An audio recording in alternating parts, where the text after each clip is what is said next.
ITI employability skills first year and सभी 1 साल वाले 1 वर्षीय जो ट्रेड हैं उनकी जो सीरीज स्टार्ट हुई थी पूरे निमी क्वेश्चंस की अप्रॉक्स 200 क्वेश्चन है। तो सीरीज में हम लोग 8 पार्ट अभी तक कर चुके हैं। आज है पार्ट नंबर 9। ठीक है, CBT एग्जाम क्वेश्चंस ही हैं सारे जो कि प्रीवियस ईयर्स में पूछे गए, निमी एंड भारत स्किल्स के सभी क्वेश्चंस हैं। तो पार्ट 9 हम लोग करेंगे एंड सभी पार्ट्स की तरह इस पार्ट में भी जो लास्ट वाला क्वेश्चन है वो बोनस क्वेश्चन है जो कि प्रीवियस पार्ट से हमने आपके लिए रखा है। उसका आंसर आप लोग कमेंट बॉक्स में करेंगे, जिसका भी आंसर सही होगा उस पर हम लाइक और रिप्लाई जरूर करेंगे। चैनल पे नए हैं तो सब्सक्राइब बटन को इस तरह से हिट कीजिएगा, साथ में बेल आइकन को दबाइएगा जिससे आपको सारी नोटिफिकेशन मिलती रहे। एंड लास्ट में हम आपको इन सभी का PDF भी शेयर करेंगे। तो उसके लिए आपको टेलीग्राम ग्रुप हमारा जो कि डिस्क्रिप्शन में हमने लिंक दी है चैनल का, उसको आप ज्वाइन कर लेंगे तो वहाँ पे आपको मिल जाएगा। आइए स्टार्ट करते हैं क्वेश्चन आंसर्स। इससे पहले हम लोग 148 क्वेश्चन कर चुके हैं 8 पार्ट में। आज हम लोग 149 से स्टार्ट करेंगे। इसमें वीडियो अगर आपको थोड़ी सी भी पसंद आती है प्लीज़ लाइक वाला बटन दबाइएगा, क्योंकि आपके लाइक से यूट्यूब को लगता है कि वीडियो यूजफुल है एंड हेल्पफुल है, तो वो और कैंडिडेट्स और ट्रेनिंग्स और स्टूडेंट्स तक भी पहुंचाती है सेम वीडियो, जिससे और लोगों को भी इससे हेल्प मिल सकेगी। तो यहाँ पे पहला क्वेश्चन है, देखिए ABC of first aid stands for. प्राथमिक चिकित्सा की ABC का अर्थ है। तो यहाँ पे जो फर्स्ट एड होती है, प्राथमिक चिकित्सा होती है, उसमें ABC का क्या अर्थ होता है? Airway bleeding and circulation, airway breathing and circulation, airway bleeding and compression, या एयरवे ब्रीदिंग एंड कंप्रेशन। ठीक है, तो ABC का मतलब फर्स्ट एड में होता है A for airway, B for breathing and C for circulation. ठीक है, अगर कोई कहीं बेहोश हो जाता है, किसी कुछ अनहैपनिंग होती है, एक्सीडेंट होता है, तो सबसे पहले आप क्या चेक करते हैं? जो एयरवे है एयर का, वो आप वहाँ पे क्लियर करते हैं, हवा प्रॉपर मिले। ठीक है, ब्रीदिंग यानी सांस चल रही या नहीं, एंड सर्कुलेशन, ये 3 चीजें आप चेक करते हैं। तो ऑप्शन B आपका यहाँ पे राइट आंसर हो जाएगा। कई बार इसी चीज को, जो AB है, इसी को हम लोग बोलते हैं डॉक्टर ABC।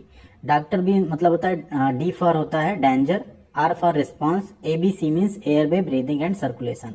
कोई भी डेंजर है तो आपको सबसे पहले रिस्पॉन्स में क्या चीजें करनी है? ये चीजें करनी होती हैं। तो ऑप्शन B आपका यहाँ पे राइट आंसर है। अगला क्वेश्चन है 150, at what decibel sound becomes hazards noise pollution. बहुत इंपॉर्टेंट क्वेश्चन है। पिछले साल जितने भी CBT एग्जाम हुए थे अप्रॉक्स, ये हर दूसरे दिन, पहले दिन जो भी है, फर्स्ट हाफ सेकंड हाफ में ये पूछा ही जाता था। यानी किस डेसिबल पर ध्वनि खतरनाक ध्वनि प्रदूषण बन जाती है? एबव 30 यानी 30 डेसिबल से ऊपर, एबव 80, एबव 100 या एबव 120। तो यहाँ पे एक हम आपको चार्ट दिखाएंगे। इसमें आप देखिए जो नॉइज लेवल है 30, 40, 50, 70, 75, ठीक है, 80, यहाँ से डेंजर आपका स्टार्ट हो जाता है। ठीक है, 85 डेसिबल जो है हार्मफुल, यानी 80 से एबव जहाँ हम पहुँच गए वहाँ पे क्या हो जाता है? साउंड लेवल जो है वो हार्मफुल हो जाता है।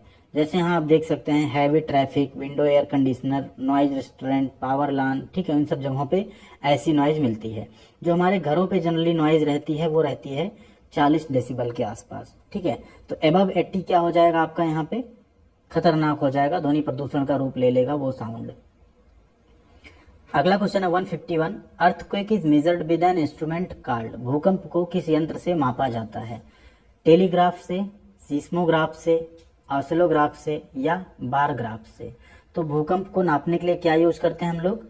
सीस्मोग्राफ। ऑप्शन B आपका सीस्मोग्राफ यहाँ पे यूज होता है। कुछ इस तरह का इसका एक मॉडल दिखता है, ये इसका बेस है, यहाँ पे वाइब्रेशंस होते हैं। ठीक है, एक रोटेटिंग ड्रम होता है, ये एक वेट लगा होता है, ये फ्रेम है, ये एक उससे वायर कनेक्टेड है। तो जैसे ही भूकंप आता है, भूकंप के झटके से पहले जो भूकंप का जो आपका नापना होता है तीव्रता, वो ये माप के बता देता है। तो ऑप्शन B आपका क्या हो जाएगा? राइट आंसर हो जाएगा सीस्मोग्राफ। या कई बार आपको हिंदी में जब देखने को मिलेगा, यहाँ प्रॉपर लिखा रहेगा भूकंप मापी यंत्र, तो आप लोग ऐसे ही नहीं गलत करेंगे, इसको आसानी से आप लोग सही कर देंगे। अगला क्वेश्चन है 152, head protection is done through. सिर की सुरक्षा किसके माध्यम से की जाती है? हेलमेट से, गॉगल्स यानी चश्मे से, ग्लव्स यानी दस्ताने से, या मास्क से? तो हेड की सुरक्षा हम किससे करते हैं? हेलमेट से करते हैं। कुछ इस तरह का हेलमेट आपको इंडस्ट्रीज में देखने को मिल जाता है। Option A helmet. आइज का प्रोटेक्शन चश्मे से, हैंड्स का प्रोटेक्शन ग्लव्स से, एंड नोज या रेस्पिरेटरी सिस्टम का प्रोटेक्शन मास्क से। ठीक है, अगले क्वेश्चन की तरफ चलते हैं। अगला question 153, in fire fighting method starvation is. अग्निशमन पद्धति में स्टारवेशन है। तो देखिए स्टारवेशन मतलब बेसिकली होता है भूख, वैसे अगर देखा जाए तो, ठीक है, या भूखा होना। तो यहाँ पे जो फायर फाइटिंग होती, कोई भी जो फायर होती है ना, अगर आप एक ट्रायंगल बनाएंगे, 3 चीजें होती हैं, एक होती है हीट, एक होता है फ्यूल, ठीक है, एंड एक होता है ऑक्सीजन। जब तक ये 3 चीजें नहीं मिलती हैं कहीं भी आग आपकी नहीं लगती है, ठीक है। तो इन तीनों चीजों में से जिस एक चीज को हम निकाल देंगे तो आग अपने आप बुझ जाएगी। आप फ्यूल हटा देंगे, आग बुझ जाएगी, सिर्फ ऑक्सीजन और हीट नहीं जलेगी। आप हीट को एलिमिनेट कर देंगे, आग बुझ जाएगी। आप वहां से ऑक्सीजन को रिमूव कर दीजिए, आग बुझ जाएगी। हीट रिमूव करने के लिए हम लोग क्या करते हैं, पानी डाल देते हैं, उसे हम लोग बोलते हैं कूलिंग, ठीक है। फ्यूल को रिमूव करना, यानी आग क्या है, आग जब जल रही है तो उसे फ्यूल चाहिए कंटिन्यू जलते रहने के लिए। तो अगर हम फ्यूल को एलिमिनेट कर दें तब भी आग बुझ जाती है। इसी को बोलते हैं स्टारवेशन, मतलब जो आग लगी है उसको हमने क्या किया, फ्यूल दिया ही नहीं, वो भूखो मतलब भूख से मर गई है, ऐसा कह सकते हैं। वहां पे फ्यूल नहीं था इसलिए आग बुझ गई, ठीक है। तो इसी को बोलते हैं यहाँ पे स्टारवेशन, अगर हम फ्यूल को एलिमिनेट करते हैं। एंड एक होता है स्मूथनिंग, आपको यहाँ पे हम दिखाते हैं पिक्चर के माध्यम से। देखिए, कूलिंग यानी रिमूवल ऑफ हीट, आप पानी डाल देते हैं, आग बुझ जाती है, या कोई और चीज से आग लगी तो आप किसी और चीज से उसे कूल करते हैं। स्मूथनिंग मतलब होता है ऑक्सीजन का परसेंटेज वहां किसी तरह से आप रिमूव करिए, जैसे ब्लैंकेटिंग होता है, चारों तरफ आप उसको घेरा बना दीजिए, हवा प्रॉपर आना है तो आग धीरे धीरे कम हो जाएगी। स्टारवेशन मतलब होता है रिमूवल ऑफ फ्यूल, ठीक है। तो इन 3 चीजों से यहाँ पे आप आग को बुझा सकते हैं। तो इसमें स्टारवेशन मतलब क्या हुआ, रिमूवल ऑफ फ्यूल, ठीक है। अब ऑप्शन देख लेते हैं यहाँ पे। पहला ऑप्शन देखिए क्या है, लिमिटिंग ऑफ ऑक्सीजन यानी स्मूथनिंग है, पोरिंग वाटर यानी कूलिंग है, एलिमिनेशन ऑफ फ्यूल यानी ये आपका स्टारवेशन है, रिडक्शन ऑफ टेम्परेचर या तापमान में कमी वो कूलिंग के अंतर्गत ही आ जाएगा। तो ऑप्शन सी आपका यहाँ पे एलिमिनेशन ऑफ फ्यूल जो है ये सही आंसर है। अगला क्वेश्चन है, on the job injuries and illness cost money time and effort, what is the most practical way to manage these losses. नौकरी की चोटों और बीमारी पर पैसा, समय और प्रयास खर्च होता है, इन नुकसानों को प्रतिबंधित करने का सबसे व्यवहारिक तरीका क्या है। Make sure safety is a part of labour contract, सुनिश्चित करें सुरक्षा जो है श्रम अनुबंधों का हिस्सा हो। एग्रेसिव क्लेम्स हैंडलिंग, आक्रामक दावों से निपटना। गुड इंश्योरेंस कवरेज या अच्छा बीमा कवरेज आप ले लें। या effective safety and loss control programme, प्रभावी सुरक्षा और हानि नियंत्रण का आपको कार्यक्रम करना चाहिए। देखिए, उस चीज से कॉस्ट, मनी, टाइम, इफर्ट सबसे बचने के लिए आप ये सब चीज करेंगे, इन सब में आपका क्या लगेगा, पैसा लगेगा। लेकिन जो 4th वाला पोस्टर है, जब आप effective safety and loss control programme रखेंगे जिसके तहत आप लोगों को जागरूक करेंगे, सब कुछ करेंगे, तो आपका पैसा भी बचेगा एंड वहां पे इंजरी एंड इलनेस भी आपके यहाँ कम होगी। तो effective safety and loss control programme आपका यहाँ पे राइट आंसर हो जाएगा। अगला क्वेश्चन है, ozone layer is made up of, ozone परत जो है वो बनी होती है। तो ओजोन परत के बारे में हम सभी जानते हैं, जो कि अल्ट्रावायलेट जो रेज है उनसे भी हमारी रक्षा करती है। एक ऑक्सीजन एटम से यानी एक ऑक्सीजन के परमाणु से, 2 ऑक्सीजन एटम्स यानी 2 ऑक्सीजन परमाणु से, 3 ऑक्सीजन एटम्स यानी 3 ऑक्सीजन के परमाणु से, या 4 ऑक्सीजन एटम्स यानी 4 ऑक्सीजन परमाणु से। तो ओजोन लेयर जो बनी होती वो बनी होती 3 ऑक्सीजन एटम से, जिसका फार्मूला होता है O3, ठीक है। कुछ इस तरह का ये कनेक्ट रहते हैं, जुड़े रहते हैं आपस में। अगला क्वेश्चन है 156, the reprocessing of discarded material into new useful products is called. नए उपयोगी उत्पादों में जो परित्यक्त यानी डिस्कार्डेड मटेरियल है, स्क्रैप है, सामग्रियों का पुनः प्रसंस्करण कहलाता है। तो ऐसी चीज को हम क्या कहते हैं, रीयूज ऑफ वेस्ट मटेरियल यानी वेस्ट मटेरियल का दोबारा उपयोग करना, रिसाइकलिंग ऑफ मटेरियल यानी सामग्री का पुनर्चक्रण, या मैनेजमेंट ऑफ सॉलिड वेस्ट यानी ठोस कचरे का प्रबंधन, या option D reduction in use of raw material यानी कच्चे माल के उपयोग में कमी। तो डिस्कार्डेड मटेरियल को नए यूजफुल प्रोडक्ट बनाने के लिए हम क्या यूज करते हैं, रिसाइकलिंग ऑफ मटेरियल, ठीक है। जैसे प्लास्टिक से हमको रिसाइकिल करके फिर से कोई यूजफुल चीज बना दी जाती है। कुछ और वेस्ट होता है उसको भी इस तरह से रिसाइकिल करके कचरे को, किसी चीज को, जैसे घरों में, गाँव में जो कचरे होते हैं और सब होता है उसका कंपोस्ट बना दिया जाता है, तो वो यूजफुल मटेरियल एक बन जाता है। अगला question 157, the study of living things in relation to their environment is called. सजीवों का उनके पर्यावरण के संबंध में अध्ययन कहलाता है। ये भी बहुत इंपॉर्टेंट क्वेश्चन है आपका। तो सजीवों का जो उनके पर्यावरण के आसपास का संबंध है, उन सबके जो अध्ययन को हम कहते हैं, क्या कहते हैं, इकोसिस्टम यानी पारिस्थितिकी तंत्र, इकोनॉमिक्स यानी अर्थशास्त्र, इकोलॉजी यानी पारिस्थितिकी, या इकोलॉग यानी एक्लॉग। यहाँ पे आपका ऑप्शन सी इकोलॉजी आपका पारिस्थितिकी सही आंसर है। यहाँ आप देख सकते हैं इकोलॉजी मतलब क्या होता है, the study of the relationships between organisms and their environment and the balances between these relationships, ठीक है। जैसे आप यहाँ देख सकते हैं फिगर में, एटमॉस्फेयर जो है या वातावरण जो पृथ्वी का है उसमें रेप्टाइल्स भी हैं, मैमल्स भी हैं, बर्ड्स भी हैं, सनलाइट भी आपको मिल रही, ऑक्सीजन भी है, कार्बन डाइऑक्साइड है, प्लांट्स हैं, कीड़े मकोड़े हैं एंड माइक्रो ऑर्गेनिज्म भी हैं। ठीक है, तो ये सब मिल के जो बनते हैं, क्या बनता है अपना, इन्हीं का जो स्टडी किया जाता है इसी को हम कहते हैं इकोलॉजी। अगले क्वेश्चन पे चलते हैं। The 3 R's to save environment are, पर्यावरण को बचाने के लिए 3 R हैं, reserve, reduce, recycle, reuse, reserve, reduce, reserve, reuse, reduce या रिड्यूस, रिसाइकल, रीयूज। यहाँ पे देखिए पर्यावरण को अगर आपको बचाना है तो सबसे पहले आपको जो गंदगी या कचरे आप करते हैं उनको रिड्यूस करना है, जैसे पॉलीथीन का यूज या कोई भी यूज है उसे कम से कम करिए। अगर करते भी हैं तो उन्हें रिसाइकिल करिए, ठीक है, उनका कोई नया प्रोडक्ट बनाइए, या नहीं बना पा रहे हैं तो उन्हें रीयूज करिए, बार बार उन्हें फेंकिए मत, उन्हें डंप मत करिए इन्वायरमेंट में, जिससे कि पर्यावरण प्रदूषित हो।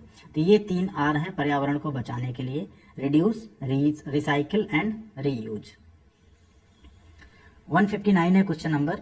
Vibration and radiation comes under, कंपन और विकिरण किसके अंतर्गत आता है, केमिकल हैजार्ड यानी रासायनिक खतरा, फिजिकल हैजार्ड यानी शारीरिक जोखिम या फिजिकल भौतिक हैजार्ड या भौतिक खतरा, इलेक्ट्रिकल हैजार्ड यानी विद्युत खतरा या साइकोलॉजिकल हैजार्ड यानी मनोवैज्ञानिक खतरा। तो यहाँ पे वाइब्रेशन एंड जो रेडिएशन है ये आपका है भौतिक हैजार्ड या भौतिक खतरा या शारीरिक जोखिम आप कह सकते हैं। शारीरिक जोखिम यहाँ नहीं कहेंगे, हिंदी थोड़ी सी ट्रांसलेशन में गलत हुई है, इसे कहेंगे भौतिक खतरा। ठीक है, क्या कहेंगे, भौतिक खतरा। अगर किसी केमिकल से खतरा है, कोई एसिड है, कुछ और है उससे, तो उसे हम रासायनिक खतरा कहते हैं। इलेक्ट्रिक करंट से जो आपको उससे झटका लगेगा उसे इलेक्ट्रिक हैजार्ड कहेंगे। एंड मनोवैज्ञानिक खतरे ऐसे होते हैं, कोई चीज आपने देख लिया, कुछ ऐसा शौक आपको लगा जिससे आप मानसिक रूप से शौक हो गए या आप कोमा में चले गए, उसको मनोवैज्ञानिक खतरा, मेंटल हैजार्ड बोलते हैं।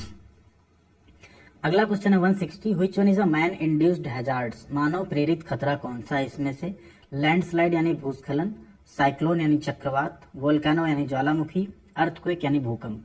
देखिए चक्रवात, ज्वालामुखी और भूकंप ये मैन मेड हैजार्ड नहीं है, लेकिन भूस्खलन आदमी ही इसे बना रहा है। कंटिन्यू आप पेड़ काट रहे हो, कंटिन्यू आप जो है जमीन को इस तरह से अगर खाली छोड़ेंगे तो वहां पे लैंडस्लाइड एंड इन सब चीजों को चांसेस बनते जा रहे हैं। तो यहाँ पे ऑप्शन ए लैंडस्लाइड जो है ये मैन इंड्यूस्ड हैजार्ड्स है, बाकी जो है वो नेचुरल है, चक्रवात, वोल्केनो एंड अर्थक्वेक।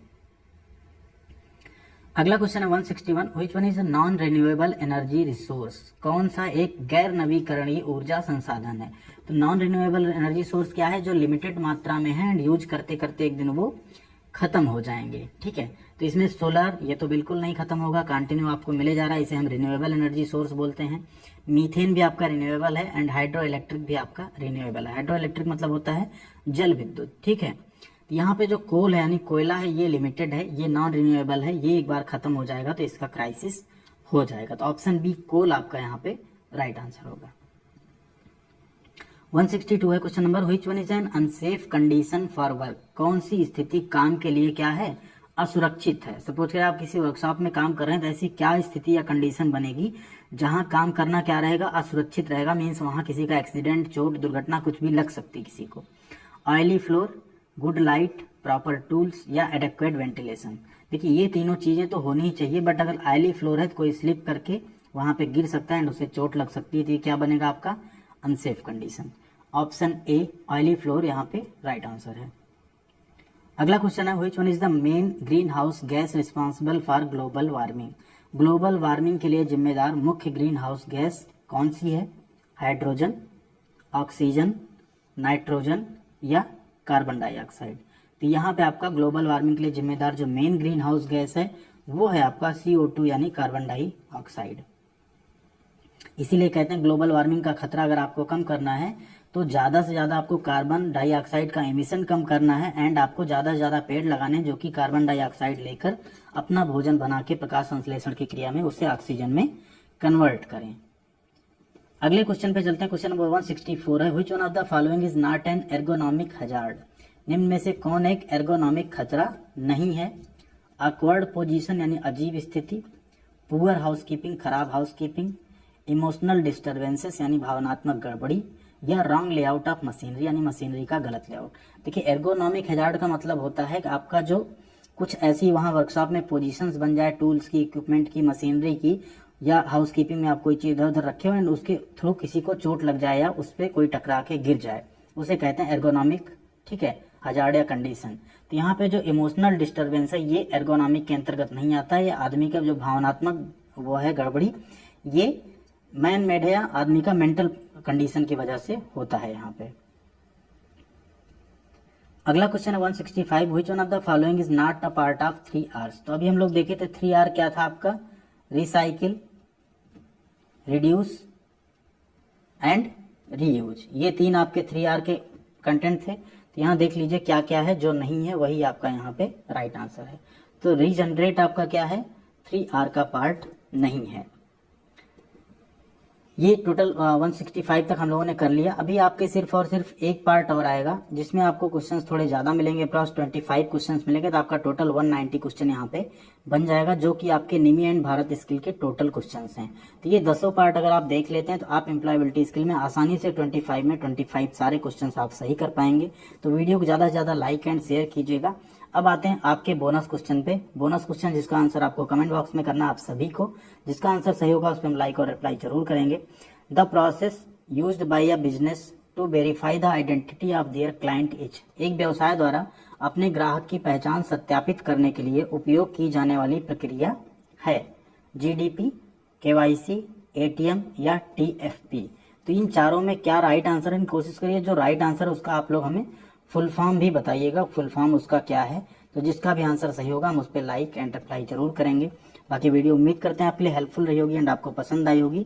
वीडियो कैसी लगी जरूर बताइएगा एंड 10वां पार्ट बिल्कुल मिस ना करिएगा। और इससे पहले अगर आपने 8 पार्ट नहीं देखे हैं तो डिस्क्रिप्शन में उनकी लिंक है, उनको जाके वहां से आप जरूर चेकआउट कीजिएगा। थैंक यू वेरी मच, बने रहेगा चैनल पे। मिलते हैं अगले अपडेट के साथ अगले वीडियो में।